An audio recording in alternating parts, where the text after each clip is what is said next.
and welcome back to The Drag Detective, where today we are going to be talking about season 17 and how I feel like they have fully nailed how to make the perfect premiere. Now, we're also going to get into some of the things that didn't work as well, but for the most part, we're going to keep it positive. So if you are not, though, make sure you are listening to the Rigged Recap, which is a podcast I have with Kayla Says, and we talk about each episode of Drag Race. That comes out every Tuesday/Wednesday, depending on when we can get it out. But if you know me and Kayla, you know that we are just gonna say whatever is on our minds. And yeah, it's a wild time. It's fun. And it is available wherever you listen to your podcasts. So, season 17, obviously a lot of us had very high hopes because season 16 was such a success. It was so beloved, such a good cast, great challenges, good finale, like everything you could ask for in a good Drag Race season. But that was then followed up by two seasons that had me worried, which was All Stars 9 and Global All Stars, which were both huge disappointments to me. But I was still hopeful. I was still holding on to the hope that this could be a really good season regardless. And so far, I think we're there. And it's still very early, but I think this season has so much potential to be a fantastic season.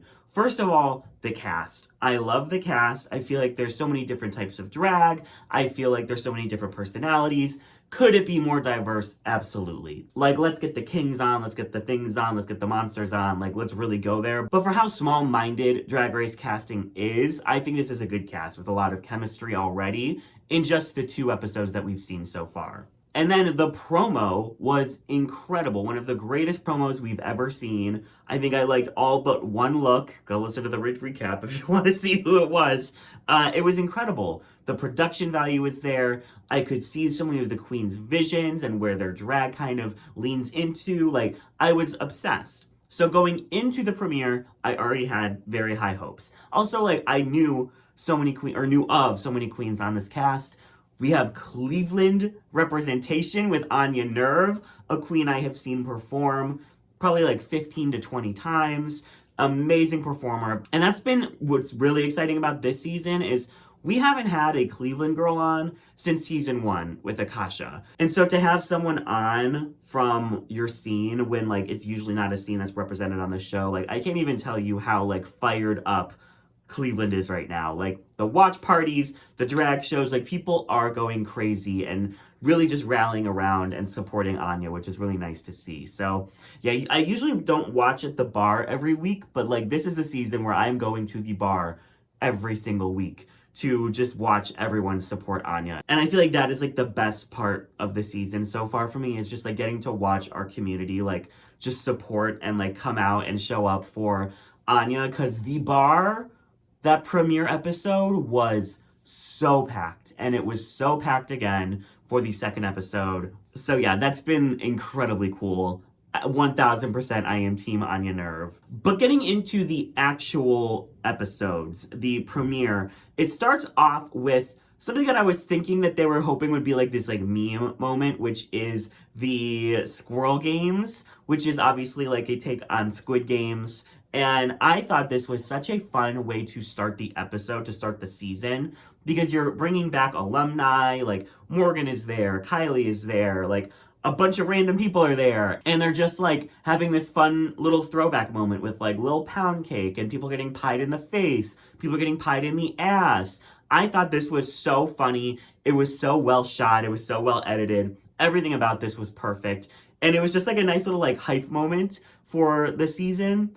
And then you get into the entrances, and that's when we realized, okay, this is going to be not a split premiere how it usually is. Everyone is getting to walk into the workroom together, which is a complaint that a lot of people have about these split premieres. When only 7 queens are walking in, for the first episode, and then the other 7 are walking in for the second episode, you're missing on some of those dynamics of queens seeing each other for the first time, if that makes sense. So having everyone walk in, you're getting to see everyone react to everyone, and it just makes it feel like a very cohesive cast, from the jump. The chemistry is already there from the jump, I feel, when they do this. Whereas when they do the split premieres with separate entrances, they have to spend some time building the chemistry between the two sides of the cast, if that makes sense. So with this season, they can just jump right in. Everyone is friendly, everyone is getting along, there's already rivalries, there's already people that don't like each other, and I feel like it just adds so much to the season from the jump. So I thought that was a really, really smart decision to like figure out a way to do a split premiere where people are performing in 2 episodes, but they're coming together all at the same time. So once everyone is in the workroom, Ru comes in and tells them that RaQueen will be back and it will be a little bit different. And I feel like me and Kayla on the podcast last season, we had some issues with RaQueen. I think I liked it more than Kayla did, but there were still some glaring issues with RaQueen, the way that it was done on season 16. One thing is they never found out how people actually rated them.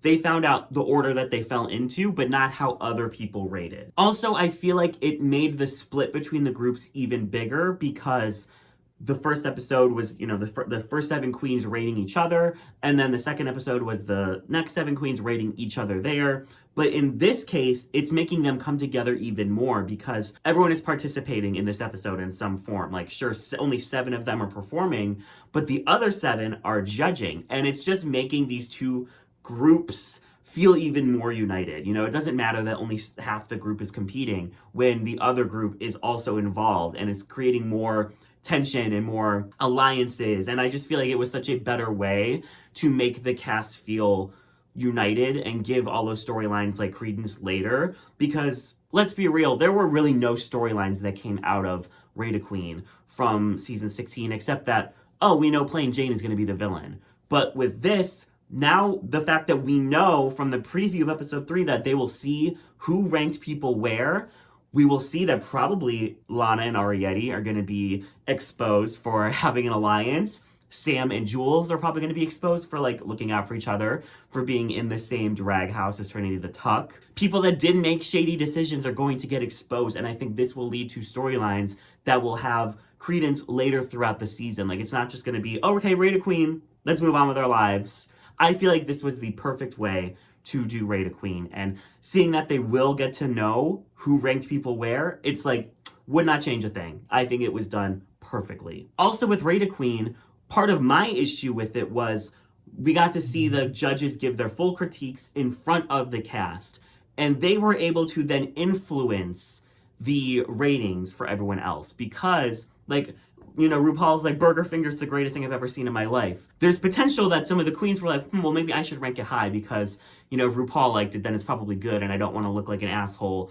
ranking it low. But with this season, they do not give any critiques in front of the queens, and I thought that was so good because it really just lets the queens form their own opinions and do what they think. And we still got to see the critiques, like, after the queens left the stage, they do a little, like, quick critique, so it was good to know what the judges thought for, like, the audience, but I thought it was perfect and very smart and fair that the queens did not get to hear that, and they really just got to do what they thought. The fact that we get to see at least, we know how the second episode ends now, but at least 2 runways from everybody, where in the first episode there is a runway that everyone gets to walk, and then the first 7 queens that get to do the talent show get to do their talent show, and then the second episode it swaps. I just think that was great because, like, let's say someone did go home in episode 2, it's still not like they didn't get to show anything. Like, they got to show their entrance look, their promo, 2 looks on the season, like, for only doing 1 challenge. I feel like that was a good way to make sure that at least they got to show a little bit more than they usually would. And, I think that usually they would have done, like, oh, we'll have a top 2 and a bottom 2 for each talent show. But the way that they made it so that there was 1 bottom from each talent show, and then they would face off in a lip sync in episode 2, like, that was, to me, what made this so perfect, because that was so genius. We've done the same thing where, like, there's either no bottom or there's a bottom for each premiere. And again, it's making the episodes feel very separate. It's making the cast feel very separate. But with this, it was truly like, no, like, we're gonna take 1 from each episode and then they will have to lip sync. It just felt like it was uniting the episodes, if that makes sense. And that is the biggest complaint with these split premieres, is that it feels like 2 completely separate casts that then have to come together. But this made it feel like 1 big cast. It made it feel like 1 big challenge and not like 2 whole separate challenges. So when it comes to formatting, when it comes to all the decision making that they made for like how these episodes would play out, I think that Drag Race producers, you deserve all the claps. You deserve all your 10s. I think it played out perfectly. I think that we got to know people really well. I think that we got to see relationships forming already. We're seeing the chemistry. We're seeing how people are going to like potentially strategize and make alliances moving forward.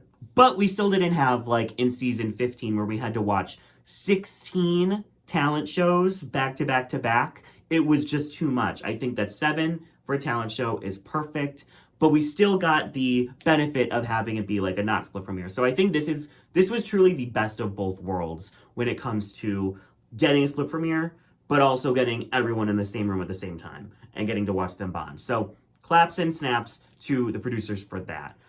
Where I think this didn't work was the cast. And this is no shade to the cast. This is absolutely no shade to the cast. I just don't think they brought anything new or exciting to the talent show or to some of these lip syncs. Like, this was truly a like lip sync off, basically. Like, there were very few people that did anything different, and usually those people that did something different ended up in the bottom because Acacia Forgot did live singing, did live like guitar playing, ended up in the bottom. And then Hormona Lisa did comedy and ended up in the bottom. Now, were either of those performances amazing? No.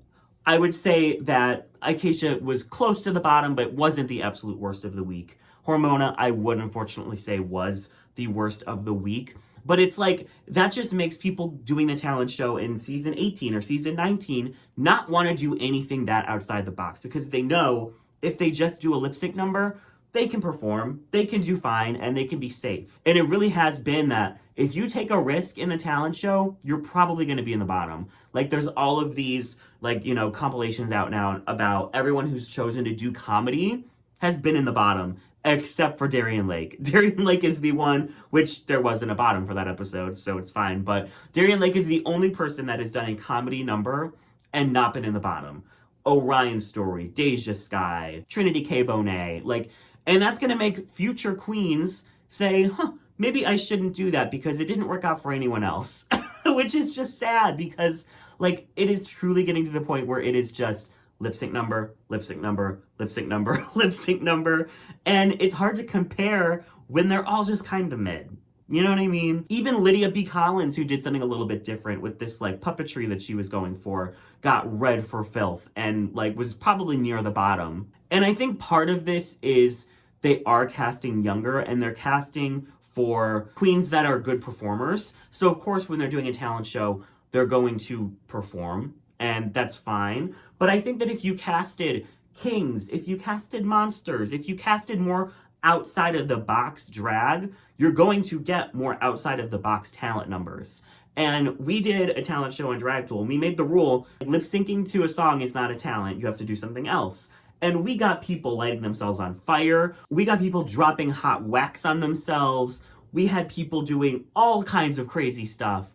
And it was highly entertaining. We had live singing. Like, we had so many different fun things at that talent show. And it was because we made that rule. I would be very interested to see if Drag Race did the same rule, what people would come up with.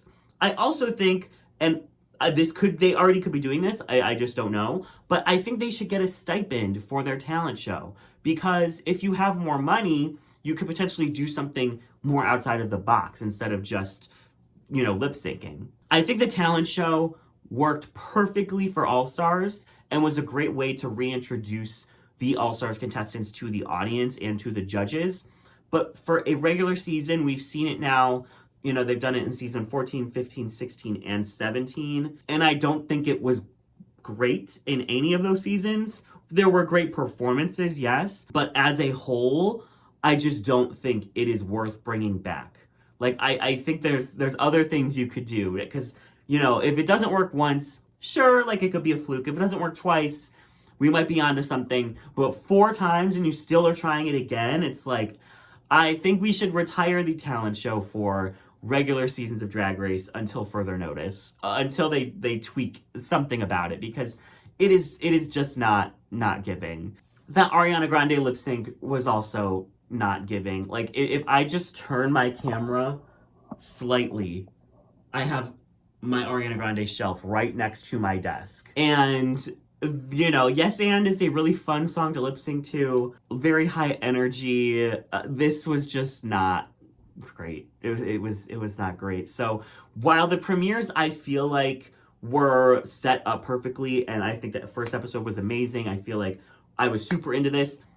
I do think they ended on a sour note with both the yes and lip sync and the twist of the season, which we have to talk about.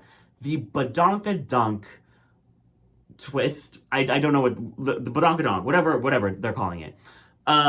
This is the chocolate bar twist, absolutely just repackaged in a new format. And like as we know, as I think everyone knew the second the chocolate bar twist even occurred, it was rigged. Like absolutely. Like they were not going to leave it up to chance who had that golden chocolate bar.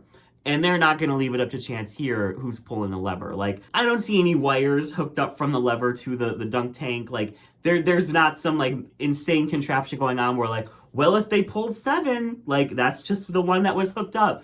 There's no wires. I don't even need to be a mechanic to know that, like, this is not, like, a legit thing. I would bet my entire life savings, which isn't much, I would bet it all and say that they absolutely knew they were saving Hormona and that no one would go home from these first 2 episodes. And then the next time there's a queen that they like that, goes home, they're going to pull the lever and Michelle's going to get dunked. And I don't think this is all bad because on a season without the chocolate bar twist or without this twist, they might be too afraid to put certain people in the bottom because they don't want them potentially going home. But now they can take those risks. Like, let's say someone that they adore. Let's say that there was a bottom 2 of Plain Jane and Saphira Crystal. They don't have to be like, oh, okay, let's rig it and just throw someone else in there. Because now they have a crutch, you know what I mean? They have the option to save someone. So I think it could potentially lead to less riggery when it comes to the actual placements. Because now they just have a Hail Mary. Like, if someone that they liked goes home, no, they didn't. And you know what I mean? We can all move on with our lives. But also, it's someone getting a second chance just because production likes them. So, like, I think that there's both good and bad. We're going to have to sit through the whole theatrics of it. Like, let's be real. Like, when Acacia goes home, when Hormona goes home, like, they're going to be pulling this lever and we're going to know they're not going to keep either of them. But I'm going to look at this as a positive, and it'll be interesting to see who they do decide to keep. And I think that'll be very telling for the end of the season and for potentially who's making it to the finale and who's potentially getting the crown. So I think that while they did so much good in the first episode and for the most part of the second episode, I think that things that they could improve on, silly twist that we all know is rigged. Is it necessary? No. Like, is it entertaining watching Michelle looking very incredible, might I say, be dunked into a dunk tank? Yes, it's entertaining. And I think it's more entertaining than the chocolate bar. Like, this is way more entertaining than just them opening up a little, chocolate. But is it necessary? No. And the talent show in general is, I think that we've seen it. I think we're ready to move on to something else. I think that there's a new challenge that they haven't done yet that they could potentially replace the talent show with. Not one that I've come up with, but I'm sure that there's something that they could come up with because that's what their job is. That's what they're quite literally paid to do. But those are my thoughts. I just wanted to talk about why I feel like they nailed this premiere format. I would love to see them do this again, just maybe with a different challenge. I think RaQueen was great. I would be completely fine seeing RaQueen again, specifically if it's, in the way that they did it in this episode, because I really think they listened to everything that the audience didn't like about it and improved. But that is my thoughts. Let me know what you think about everything that they've done so far in the comments. Also, queens that have stuck out to me and who I really like so far. Obviously, Lexi Love. Obviously, Anya Nerve. Corey King, who I've been a fan of for so long. Lucky Stars, who I've also been a fan of for so long. And then someone who I wasn't aware of, but have immediately fallen in love with, Jewel Sparkles. That is probably like my favorites right now. So we'll see how that goes for me. I know no spoilers. Please don't put fucking spoilers in the comments because people already spoiled things in my comment section on Instagram for no reason. Just because they thought they were special because they looked something up on Reddit. You're not special.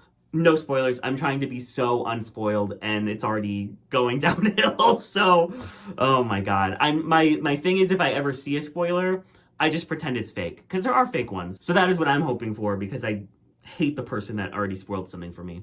But yeah, so let me know what you think in the comments below. Make sure you are subscribed. We are very close to 80K. And don't worry, I did not forget that I promised I would do drag at 75K. Life got hard, but things are in the works. I promise things are in the works. Just maybe not in the way that you would expect.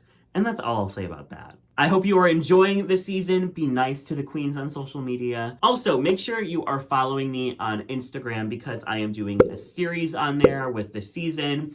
On all of my stories, you can vote for your favorite and least favorite looks and performances, and I'm keeping track. We're doing edit trackers. We're doing Edgic for all you Survivor fans. Make sure you are following me there. I'm also on Blue Sky, but like no one's really on Blue Sky, so it's kind of like bland right now. But that is all for today. Thank you so much for watching, and I will catch you in the next one.